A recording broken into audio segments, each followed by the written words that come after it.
Syrian activities, President Assad asserts that the Syrians alone can end the crisis and defend their homeland.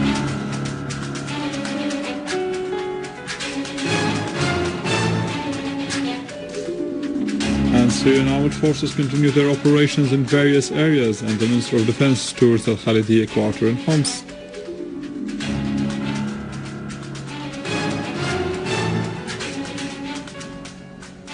Popular demonstrations in Turkey in protest against the trial of those charged with an attempted coup against the Turkish government.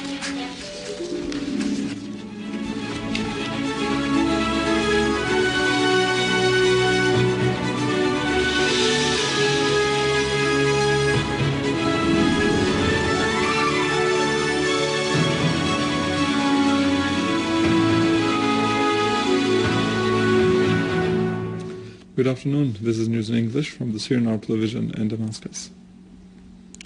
On the eve of Al-Qadr night, President Bashar al Assad attended an iftar banquet with Syrian social and political activities, including politicians, independent figures, Muslim and Christian clerics, and unions and civil societies. The President gave a speech about preserving the values of ethics and love in the month of forgiveness and toleration of Ramadan. The President differentiated the national opposition, which participated in political activities, from the opposition, which only aims at selfish gain and government posts. Some members of this false opposition got money directly or indirectly from Gulf states through mediators or from the Arab League. Then they began to blame the government, not the armed gangs, for terrorist crimes. The President added that the heroic acts of the armed forces showed a level of self-sacrifices that was great. The army achieved something almost impossible in very difficult circumstances and under an attack by major powers and their agents. The President pointed out that the army was facing a gang war, which is one of the most difficult and dangerous wars. The army depended on the support of the people, who waged a popular war in turn, side by side with the army.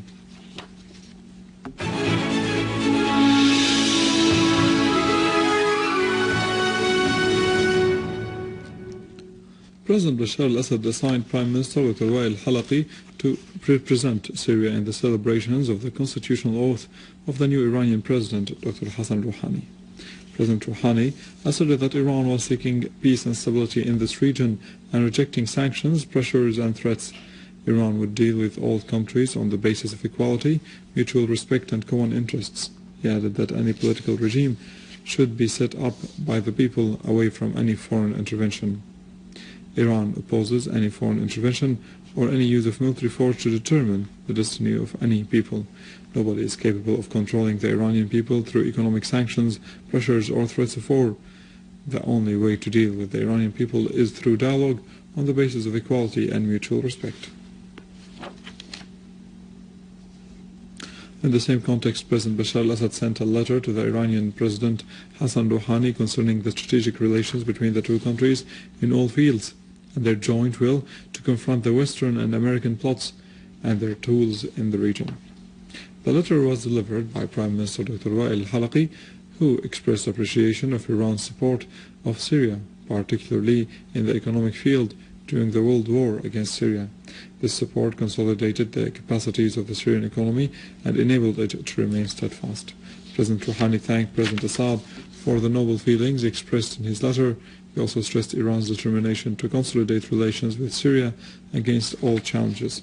He asserted that the strong historical relations between the two countries and the two people are built on understanding and on the common destiny. No power in the whole world could shake or weaken these deep relations.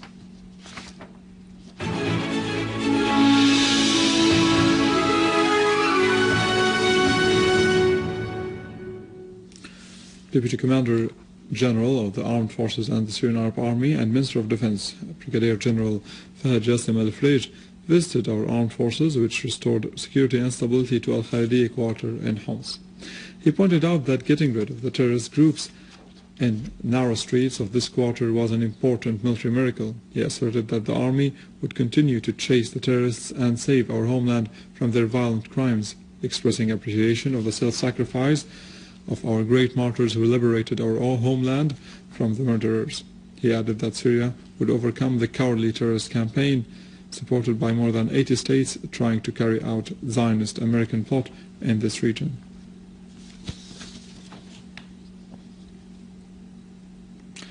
A Syrian Arab Army unit discovered a field hospital for terrorists in Al-Qreir village in Banyan's countryside in طرطوس. A military source affirmed that a field hospital was discovered in a tunnel beneath a building in the village, with stolen medical equipment and uniforms inside. Moving to Deir ez-Zor, where the Syrian Arab Army captured a pickup truck carrying a Turkish license number loaded with 4 rockets in Al-Hardana village in the Hama countryside.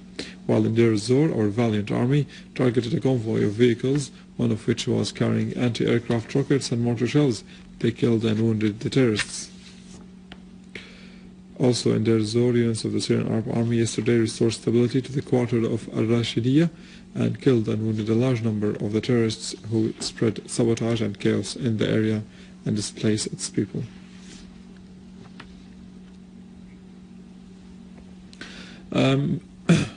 A Syrian Arab military unit foiled the terrorist attempt to infiltrate from Jobar to the valley of Ain Tazma in Damascus countryside. An official source said that our armed forces killed and wounded several terrorists, some of whom were non-Syrians, while the others took to the heels.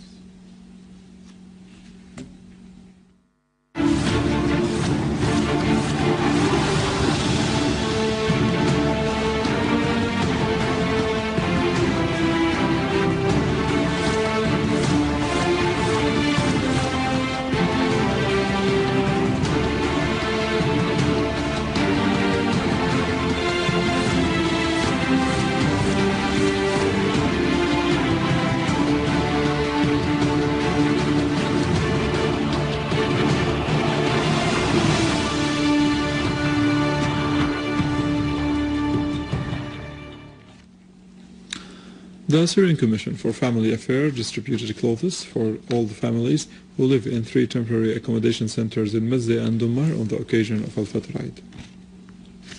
Out of its role in protecting the families, the Syrian Commission for Family Affairs distributed large quantities of clothes for the families residing in 3 temporary accommodation centers in Mezzeh and Dummar ahead of Al-Fitr Eid. The gifts are a small part compared with the support provided by the government for those families. The government communicates with those families through several bodies to help them and to provide material and psychological support for them.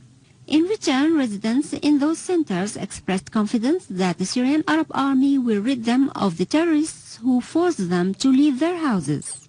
The initiative aims to return the smile to the faces of the children pending their return to their houses. The Commission of Family Affairs launched a campaign to raise awareness over recruiting children among terrorists and over ways of protecting children in the dangerous areas.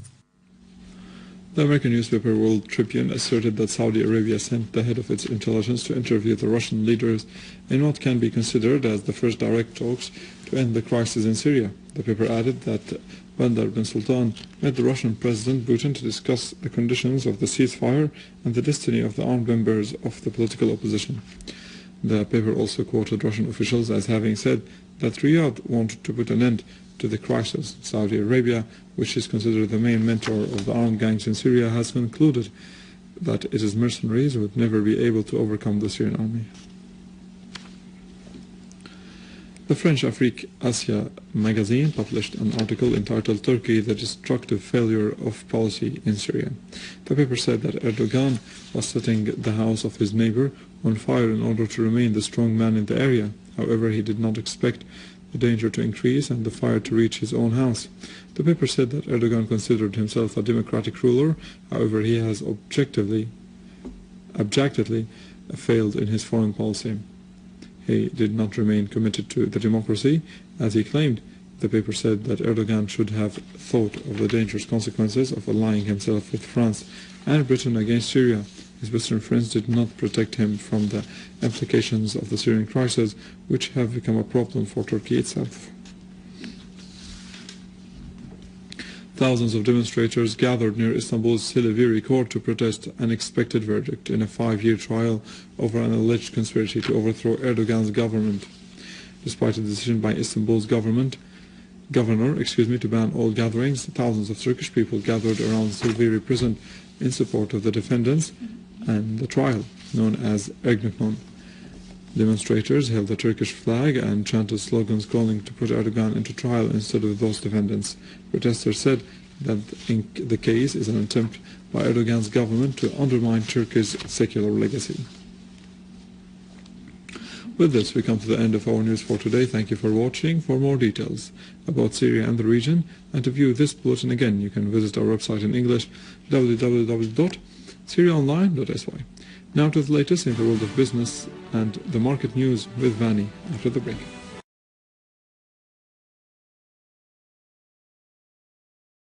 And defend their homeland.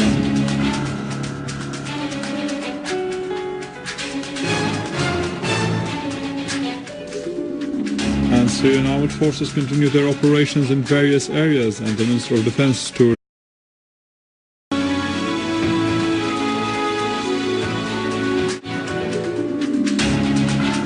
in a breakfast banquet with Syrian activities. President Assad asserts that the Syrians alone can end the crisis with an attempted coup against the Turkish government.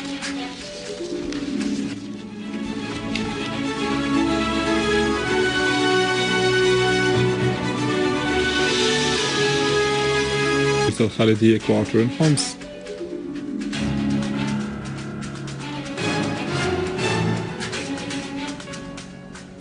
Popular demonstrations in Turkey in protest against the trial of those charged.